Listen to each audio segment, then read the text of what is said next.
Application of matrices and determinants, जैसा कि board पर हमने लिखा है। मैट्रिसेज और डिटर्मिनेंट पर पहला 3 वीडियो लेक्चर आपके सामने जा चुका है, उसी क्रम में तीसरा वीडियो लेक्चर आप दे रहे हैं। इसमें आप ये देखेंगे कि मैट्रिसेज और डिटर्मिनेंट दोनों का एक साथ एप्लीकेशन, ठीक है, ये ज़रूरी होता है, दोनों एक साथ जानना ज़रूरी है। इसमें अब देखेंगे 2 हम रूल लिखे हैं, एक लिखे हैं मार्टिन रूल, एक होता है क्रैमर रूल। जैसे कोई सिस्टम ऑफ इक्वेशन दिया हुआ है, लीनियर इक्वेशन, उसे सॉल्व करना है तो सॉल्व करने के 2 तरीके होते हैं, ठीक है। एक तरीका होता है मैट्रिक्स द्वारा सॉल्व करना, एक तरीका होता है डिटरमिनेंट द्वारा सॉल्व करना। उसके अलावा भी तरीके होते हैं जो कि आप पहले पढ़ चुके हैं, ठीक है, क्लास 6, 7, 8, 9, 10 में पढ़ चुके हैं आपका, ठीक ना। तो अभी हम जानेंगे मैट्रिक्स के द्वारा जो तरीका होता है, पहले मार्टिन रूल, ठीक है। देखिए जैसे कोई इक्वेशन दिया हुआ है ऐसे a1x + a2y + a3z, ठीक है, इज इक्वल टू, मान लीजिए आपका दिया हुआ है d1, ठीक है।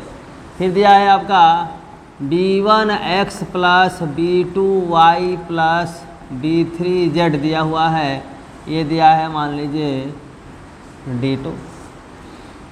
फिर है आपका c1x + c2y + c3z, ये दिया है d3।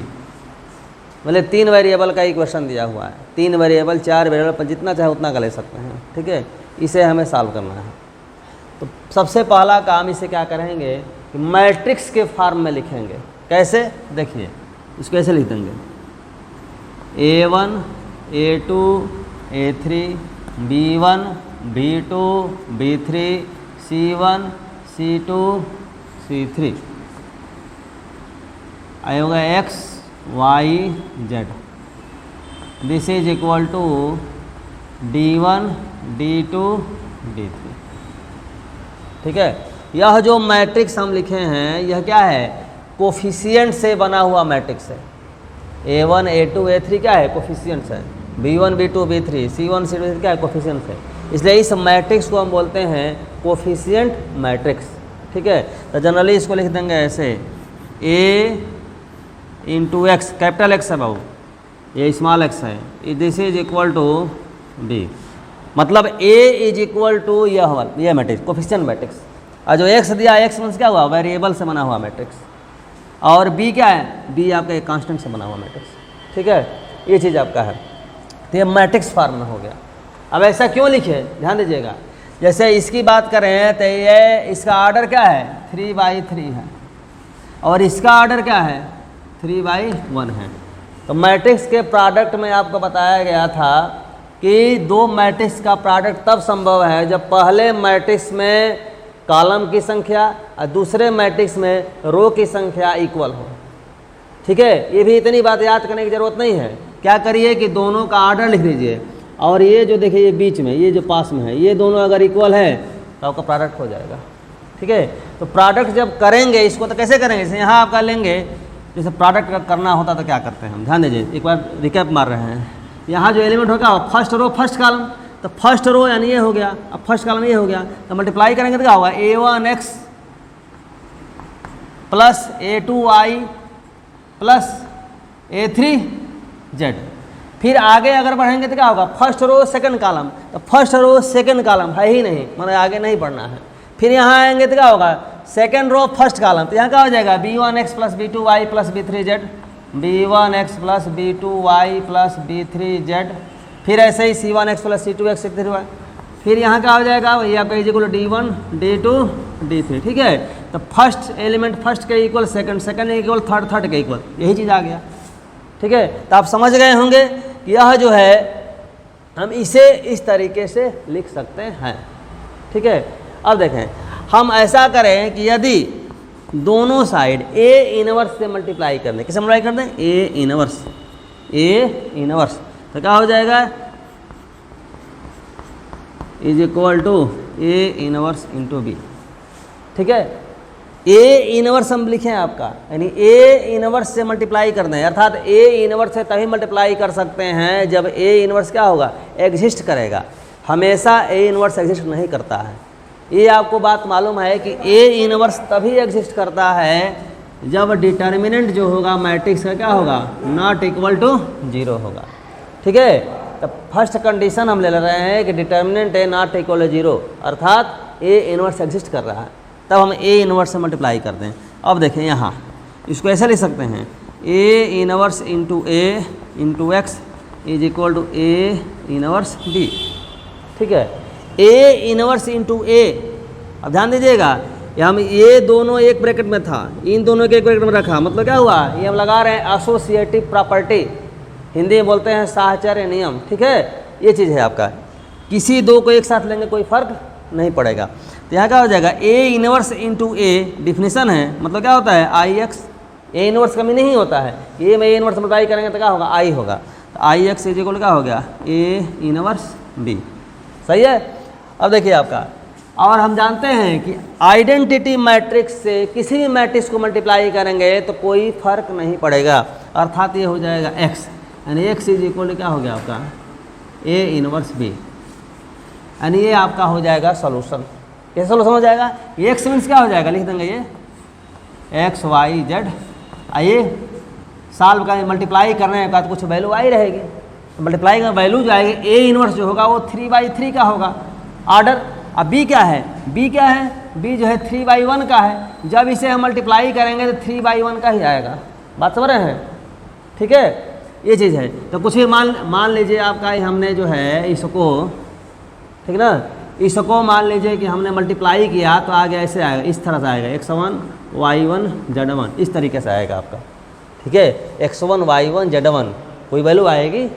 ठीक है, तो यानी क्या हो जाएगा, दिस इम्प्लाई ऐसा आ जाता, क्या लिखेंगे x is equal x1, y is equal y1 और क्या लिखेंगे z is equal to z1, यानी आपका हो जाएगा आंसर हो जाएगा। बात हो रहे हैं। ठीक है, अब कुछ कंडीशन आपको हम बताते हैं। हाँ देखो, अब जैसे ये हम लिखे हैं x is equal to A inverse, A inverse हम जानते हैं क्या होता है, adjoint A upon determinant A into B हो गया। ठीक है, समझ बात को, इसको एक साथ लिख सकते हैं ऐसे।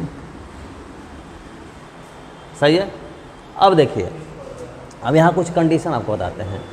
फर्स्ट कंडीशन, मान लें हम बोल दें कि determinant A not equal to 0, not equal to 0 means क्या हुआ आपका, नॉन जीरो नंबर, आप जानते हैं नॉन जीरो नंबर से डिवीजन पॉसिबल है। सही बात को ना, यहाँ non zero non division possible है तो क्या हो जाएगा, होगा आपका यूनिक सॉल्यूशन। यूनिक मतलब ये संभव है, नॉन जीरो होगा तो डिवाइड कर सकते हैं आराम से, कोई दिक्कत नहीं है। सेकंड कंडीशन देखिए, सेकंड कंडीशन डिटर्मिनेंट ए जो होगा अगर इक्वल टू 0 हो जाए तो क्या होगा, इक्वल टू 0 हो जाए तो क्या होगा। ठीक, अगर नॉन ये अगर 0 है, डिनोमिनेटर अगर 0 हो जाए तो डिवीजन पॉसिबल नहीं है। तो यहाँ से आपको 2 केस मिलेगा, इंपॉर्टेंट बात है, 2 केस मिलेगा, देखिए ध्यान से। ठीक है, कैसे, इसमें 2 केस होगा। पहला केस कि adjoint A into B is equal to 0। ठीक है, और दूसरा केस इसमें आएगा आपका कि adjoint A into b not equal to 0। समझे बात को ना, तो adjoint A into B is equal to 0, determinant a भी 0 है आपका, यानी इट इज इक्वल टू क्या हो जाएगा आपका 0/0। ठीक है, तो 0/0 जब आ गया तो क्या हो गया आपका, इसको बोलते हैं इनडिटर्मिनेट फॉर्म। इनडिटर्मिनेट फॉर्म मतलब हिंदी में बोलते हैं अनिश्चित रूप, यानी जिसका रूप निश्चित नहीं है। रूप निश्चित नहीं होने का मतलब क्या होता है आपका, कि ये कुछ भी संभव है। ठीक है, सही बात को, जैसे आप केमिस्ट्री में पढ़ते हैं लिक्विड, सॉलिड, ठीक है, और गैस। ठीक है, तो लिक्विड के बारे में क्या पढ़ते हैं, जिसका कोई भी रूप यानी कोई भी फॉर्म जो है निश्चित नहीं है। ठीक ना, जिस बर्तन में रखेंगे उसी बर्तन का रूप ले लेता है, यानी सब कुछ पॉसिबल है। ठीक है, उसी तरीके से इसका रूप निश्चित नहीं है, क्योंकि 0/0 को अगर हम 1 मान लें सही है। क्यों सही है, तो this is equal to 0 is equal to 0 के साथ ट्रांसफर करो तो 1 × 0 दिस इज इक्वल क्या होगा 0। 2 मान लें तब भी सही है, 3 मान लें तब भी सही है, जो मानेंगे सब सही है। बात समझ रहे हैं? इसलिए जो है आपका क्या बोलेंगे, बोलते हैं अनिश्चित इनडिटरमिनेट फॉर्म, यानी ऑल इज पॉसिबल, यानी यहाँ क्या हो जाएगा आपका इनफाइनाइट सॉल्यूशन, इनफाइनाइट सॉल्यूशन। बात समझ रहे हैं? अच्छा एक चीज देखिए, अब इस फॉर्म में आपका होगा क्या कि एक सोल्यूशन होगा कि x की वैल्यू भी 0 होगी, y की वैल्यू भी 0 होगी और z की वैल्यू भी 0 होगी, एक ये सोल्यूशन होगा। इसके अलावा जो है नॉन जीरो सोल्यूशन होंगे, x की वैल्यू कुछ भी ले लीजिए भाई, क्या हम माने हैं, कुछ भी मान सकते हैं, 0 1 2 3 4 5 कुछ भी मानेंगे सब सही है। सही बात को, अगर x y z की वैल्यू अगर 0 0 लेते हैं तो इसको बोलते हैं ट्रिवियल सोल्यूशन। क्या बोलते हैं आपका ट्रिवियल सॉल्यूशन। बात समझ रहे हैं? ठीक है, इसके बाद जो सॉल्यूशन आएगा क्या होगा, नॉन जीरो सॉल्यूशन होगा। नॉन जीरो सॉल्यूशन मतलब क्या हुआ कि x y z की वैल्यू क्या होगी आपकी नॉन जीरो होगी। नॉन जीरो होने का मतलब आप समझिएगा, ये नहीं कि तीनों नॉन जीरो हो, कोई जरूरी नहीं है, x y z तीनों की वैल्यू नॉन जीरो हो सकती है, या हो सकता है किसी एक की वैल्यू भी नॉन जीरो हो सकती है, माने at least one of them is non zero, ये चीज़ है, तो कहेंगे नॉन जीरो सोल्यूशन, यानी कम से कम एक नॉन जीरो होगा तो बोलते हैं नॉन जीरो सोल्यूशन। समझे बात को? कभी कभी आपके एग्जाम में क्वेश्चन रहेगा इस तरीके से, आपका कंडीशन फाइंड आउट करना रहेगा if the system has 2 solution. तो एक चीज़ जान लीजिए, किसी भी सिस्टम के पास या तो 1 सॉल्यूशन होगा, या तो यूनिक सॉल्यूशन होगा, और नहीं तो इनफाइनाइट सॉल्यूशन होगा। 2 सॉल्यूशन या 3 सॉल्यूशन नहीं हो सकते हैं। बात समझ रहे हैं? इनफाइनाइट सॉल्यूशन वाले केस में ये ट्रिवियल सॉल्यूशन जो होगा जरूर होगा। बात समझ रहे हैं ना? तो अगर ये दिया जाएगा कि ओनली 2 सॉल्यूशन, ओनली 3 सॉल्यूशन, मतलब क्या है आपका क्वेश्चन इज रॉन्ग, मैंने इट इज नॉट पॉसिबल लिख देंगे, इट इज नॉट पॉसिबल। समझ बात को? अगर ये लिख देगा आपका, जैसे मान लीजिए आपका सब दे दिया D1 D2 D3 की वैल्यू दे दिया 0 0 0। समझ बात को? तो ये जो है एडजॉइंट A × B, ध्यान दीजिएगा, बहुत ही इंपॉर्टेंट सी बात बताने जा रहे हैं कि अगर B की वैल्यू यानी D1 D2 D3 अगर 0 0 0 है तो एडजॉइंट A × B जो है निश्चित तौर पर क्या आएगा, 0 आएगा, मतलब न्यूमरेटर क्या आ जाएगा आपका 0 आएगा। बात समझ रहे हैं? ठीक है, अब देखिए, अगर आपका डिटर्मिनेंट A यहाँ नॉन जीरो है, डिटर्मिनेंट A क्या है आपका नॉन जीरो है, तो न्यूमरेटर 0 है और डिटर्मिनेंट A क्या है नॉन जीरो है। ठीक है, तो उस स्थिति में यूनिक सोल्यूशन होगा, और वह यूनिक सोल्यूशन जो होगा केवल और केवल ट्रिवियल सोल्यूशन होगा, माने x is equal to 0, y is equal to 0, z is equal to 0। ठीक है, लेकिन अगर यह भी 0 है और यह भी अगर 0 है तो उस स्थिति में इनफाइनाइट सोल्यूशन होगा, माने ट्रिवियल तो होगा ही होगा, लेकिन इसके अलावा जो होगा आपका क्या होगा, इसके अलावा जो हो जाएगा आपका बहुत सारे नॉन जीरो सोल्यूशन भी होंगे। बात समझ रहे हैं? ये इंपॉर्टेंट बात है, ध्यान देने वाली बात है। ठीक है, अब देखिए, अब adjoint A × B not equal to 0 है, तो उस स्थिति में क्या होगा, न्यूमरेटर जो होगा नॉन जीरो होगा और डिनोमिनेटर जो होगा क्या होगा आपका 0 होगा, तो क्या होगा नॉट डिफाइन, ये डिफाइन नहीं है, क्योंकि जैसे मान हम लिख दें आपका 3/0, तो 3/0 नॉट डिफाइन है। क्यों? क्योंकि कुछ भी मानेंगे गलते होगा। मान लीजिए आपका x मान लिए, तो 3 इज इक्वल क्या हो जाएगा 0 × x इज इक्वल क्या हो जाएगा 0, तो 3 इज इक्वल 0, जो कभी पॉसिबल नहीं है, मतलब नॉट पॉसिबल, इसलिए यहाँ क्या ले देंगे आपका नो सॉल्यूशन। ठीक है, जब किसी सिस्टम का एक सॉल्यूशन हो या इनफाइनाइट सॉल्यूशन हो, समझे बात को, तब क्या बोलते हैं द सिस्टम इज कंसिस्टेंट, माने यह जो दोनों केस है आपका ये, ठीक है, और ये दोनों जब केस होगा तो बोलेंगे द सिस्टम इज कंसिस्टेंट। ठीक है, और ये जब केस होगा ये वाला केस, तो इसको बोलेंगे द सिस्टम इज इनकंसिस्टेंट, माने ये जो कंडीशन लिखाए हैं इसको बोल सकते हैं कंडीशन ऑफ कंसिस्टेंसी। ठीक है, इतना जान गए। अब देखो बाबू क्रैमर रूल क्या होता है। सिस्टम दिया हुआ है, सिस्टम को ऐसे ही हमने लिख लिया। ठीक है, अब देखिए डिटर्मिनेंट A, क्रैमर रूल है, मार्टिन रूल नहीं है।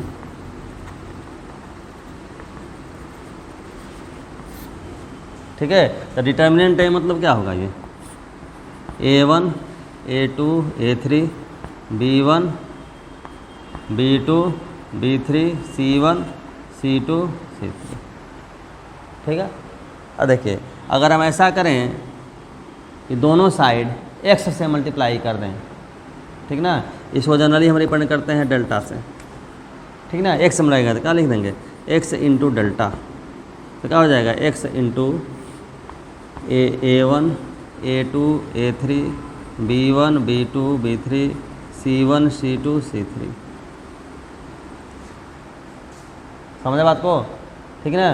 तो डिटर्मिनेंट पे क्या होता है, जब किसी स्केलर से मल्टीप्लाई करते हैं किसी भी नंबर से, किसी भी कांस्टेंट से, तो उस नंबर से जब अंदर आ जाएगा तो किसी एक रो या किसी एक कॉलम में मल्टीप्लाई होता है। बात समझ रहे हैं, किसी एक रो या किसी एक कॉलम में मल्टीप्लाई होता है। तो हम क्या एक्स से मल्टीप्लाई कर देते हैं फर्स्ट कॉलम में, तो फर्स्ट कॉलम मल्टीप्लाई करने क्या हो जाएगा A1x B1x और ये आपका C1 है C1x, ठीक है। अब हम क्या करते हैं,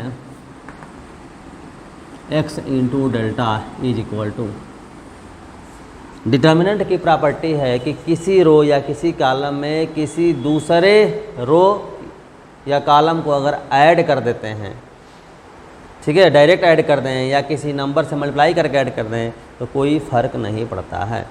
यहाँ हम क्या करना चाहते हैं कि जो फर्स्ट कॉलम है, फर्स्ट कॉलम में सेकंड कॉलम को y से मल्टीप्लाई करके और थर्ड कॉलम को z से मल्टीप्लाई करके ऐड कर दें, ठीक। तो देखिए ज़रा क्या होता है, हो जाएगा ऐसे A1x plus A2y plus A3z, यहाँ हो जाएगा B1x plus B2y plus B3z, C1x plus C2y plus C3z। यहाँ as it is A2 A3 B2 B3 C2 C3, सही है, कोई दिक्कत नहीं।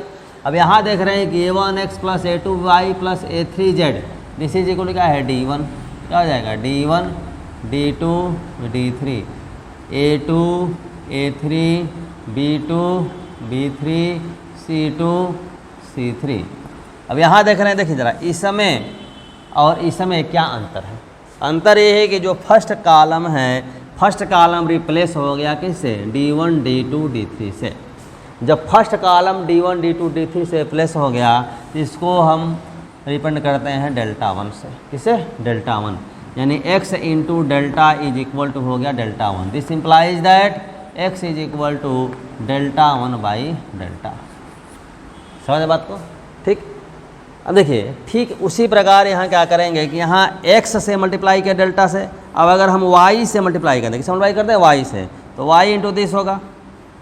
अब हम जानते हैं कि y से मल्टीप्लाई करेंगे तो y से किसी रो में कर दें या किसी कॉलम में कर दें, कोई फर्क नहीं पड़ता है। तो हम क्या चाहते हैं कि y से मल्टीप्लाई कर दें सेकंड कॉलम में, किस में कर दें, सेकंड कॉलम। तो क्या हो जाएगा आपका ये y y y, सही है। अब इसको हम क्या करें कि जो सेकंड जो कॉलम है उसमें क्या करें कि जो फर्स्ट कॉलम है, फर्स्ट कॉलम को x से मल्टीप्लाई कर दें और थर्ड कॉलम को z से मल्टीप्लाई कर दें और उसको अगर ऐड करें, है कि नहीं। तो उसको अगर ऐड करें तो क्या होगा आपका जो सेकंड कॉलम है, सेकंड कॉलम के जगह a हो जाएगा। अब first column as it is रहेगा आपका ऐसे A1 A2 A3, ये हो गया y इंटू हो गया। यहाँ आपका क्या हो जाएगा, आपका A1 ये B1, ये हो जाएगा आपका C1, ये होगा A3 B3 C3, ये हो जाएगा। यानी इसको जब लिखेंगे तो ये क्या हो जाएगा आपका A1 B1 C1, ये हो जाएगा D1 ये D2 और ये क्या हो जाएगा D3, ये आपका ऐसे ही रहेगा। तो यहाँ इसमें और इसमें अंतर क्या देख रहे हैं कि जो सेकंड कॉलम है वो रिप्लेस हो गया किससे, D1 D2 D3 से, ठीक है। तो क्या हो गया, इसको हम आपका बोलते हैं ऐसे, यानी y into delta is equal to delta 2। यानी सेकंड कॉलम जब रिप्लेस हो गया तो उसको कहते हैं डेल्टा 2 से रिप्रेजेंट करते हैं, यानी आपका y इज इक्वल टू हो गया डेल्टा 2 बाई डेल्टा, ठीक है। इसी प्रकार जब z से मल्टीप्लाई करेंगे तो थर्ड कॉलम रिप्लेस होगा D1 D2 D3 से, यानी हो जाएगा आपका z into delta is equal to delta 3 से कहते हैं, यानी z इज इक्वल हो जाएगा डेल्टा 3 बाई डेल्टा। अर्थात हमको रिजल्ट क्या मिला, रिजल्ट मिला x is equal to delta 1 by delta, y is equal to delta 2 by delta और z is equal to delta 3 by delta. बात समझ रहे हैं, ये आपका सोल्यूशन हो गया। तो जब ये सिस्टम जब तरीका जब जान गए हैं आप सीधे, ठीक ना, तो आपको क्वेश्चन जब मिलेगा क्रैमर रूल से करने के लिए तो सीधे कुछ नहीं करना होगा, सीधे आप निकालिएगा डेल्टा इक्वेशन लिखने के बाद, यानी कोफिशिएंट से बना हुआ मैट्रिक्स का डिटरमिनेंट निकालेंगे। ठीक है, सही बात को उसके बाद निकालेंगे डेल्टा 1, डेल्टा 2, डेल्टा 3 और फिर एक्स वाई जेड सीधे निकाल लेंगे। ठीक है, ये सब करने की ज़रूरत नहीं रहेगी। ठीक है, अब देखिए कुछ है आपको इसमें हम दिखा देते हैं कंडीशन। क्या है कंडीशन, ठीक ना। देखिए पहला condition, delta not equal to 0, यानी डिनोमिनेटर जो है नॉट इक्वल टू 0। जब डिनोमिनेटर नॉट इक्वल टू 0 है तो क्या होगा, ये एक्स वाई जेड तीनों के तीनों क्या होगा, डिफाइन होंगे, यानी क्या हो जाएगा, यूनिक सॉल्यूशन। यूनिक सॉल्यूशन जो मार्टिन रूल में पहला जो कंडीशन था उसके इक्विवेलेंट ये कंडीशन है। ठीक है, अच्छा सेकंड में क्या है, delta is equal to 0, delta is equal to 0 जो उसमें मार्टिन ने बताए थे उसके इक्विवेलेंट। यहाँ से दो कंडीशन होगा, ये पहला कंडीशन होगा कि delta 1 is equal to delta 2 is equal to delta 3 is equal to 0, तीनों का तीनों 0 हो जाए। तो तीनों के तीनों 0 हो जाएगा तो क्या होगा बाबू, एक्स इज इक्वल डेल्टा 1 यानी 0/0 0/0 0/0, यानी तीनों ही क्या होगा, इनडिटरमिनेट फॉर्म, मतलब क्या हो जाएगा, इनफाइनाइट सॉल्यूशन। क्या हो जाएगा, इनफाइनाइट सॉल्यूशन, इनफाइनाइट सॉल्यूशन। समझ बात को, इसमें जो एक्स वाई जेड की वैल्यू जो आएगी 0 0 0, तो 0 0 0 को बोलते हैं आपका ट्रिवियल सॉल्यूशन। क्या बोलते हैं, ट्रिवियल सॉल्यूशन। जब इनफाइनाइट सॉल्यूशन है इसमें, ठीक ना, तो ट्रिवियल सॉल्यूशन भी होगा, ट्रिवियल के अलावा भी नॉन जीरो सॉल्यूशन भी होंगे। ठीक ना, अच्छा अब देखिए ध्यान दीजिएगा, इंपॉर्टेंट बात मार्टिन रूल ने बताया था आपका, कभी कभी आपका इक्वेशन का केवल और केवल ट्रिवियल सॉल्यूशन ही होगा, यूनिक भी होगा ट्रिवियल भी होगा। वो सिचुएशन कब होगा, वो सिचुएशन कब होगा, जब आपका डेल्टा जो होगा नॉट इक्वल टू 0 हो और डेल्टा 1 डेल्टा 2 डेल्टा 3 सबके सब क्या हो, 0 हो। तो क्या हो जाएगा, 0/डेल्टा 0/डेल्टा 0/डेल्टा एक्स वाई जेड की वैल्यू, तीनों वैल्यू क्या हो जाएगी, 0 0 0। तो वहाँ केवल क्या होगा, केवल ट्रिवियल सॉल्यूशन होगा। इसलिए बता रहे हैं कि ये दिमाग में नहीं बात होनी चाहिए कि इनफाइनाइट सॉल्यूशन के केस में ही ट्रिवियल आएगा। इनफाइनाइट सॉल्यूशन में भी ट्रिवियल आ सकता है, अकेले भी ट्रिवियल सॉल्यूशन आ सकता है। समझे बात को, ये ध्यान देने वाली बात है।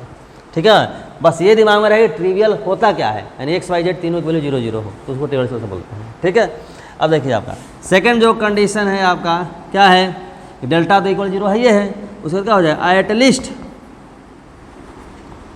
One of delta 1 delta 2 delta 3 is non zero, माने तीनों में से कम एक जो है नॉन जीरो हो जाए। तो जो नॉन जीरो हो जाएगा, नॉन जीरो बाई जीरो का नॉट डिफाइन हो जाएगा, तो यहाँ क्या हो जाएगा, नो सॉल्यूशन, नो सॉल्यूशन। और आप जानते हैं कि जब सॉल्यूशन जब होता है, जहाँ यहाँ भी सॉल्यूशन है यहाँ भी सॉल्यूशन है, इसको बोलते हैं द सिस्टम इज कंसिस्टेंट। और जब सॉल्यूशन नहीं है उसको बोलते हैं द सिस्टम इज इनकंसिस्टेंट। जैसे ये इनकंसिस्टेंट वाला केस है। ठीक है, तो आप दोनों रूल जान गए, मार्टिन रूल और आपका क्रैमर रूल। ठीक है, आज के लिए इतना ही, लेकिन अगले वीडियो में आपको डिटर्मिनेंट और मैट्रिसेज से संबंधित कुछ प्रॉपर्टीज बताए जाएंगे जो कि जी मेन एडवांस के लिए बहुत ज़्यादा इंपॉर्टेंट होंगे। तब तक के लिए धन्यवाद।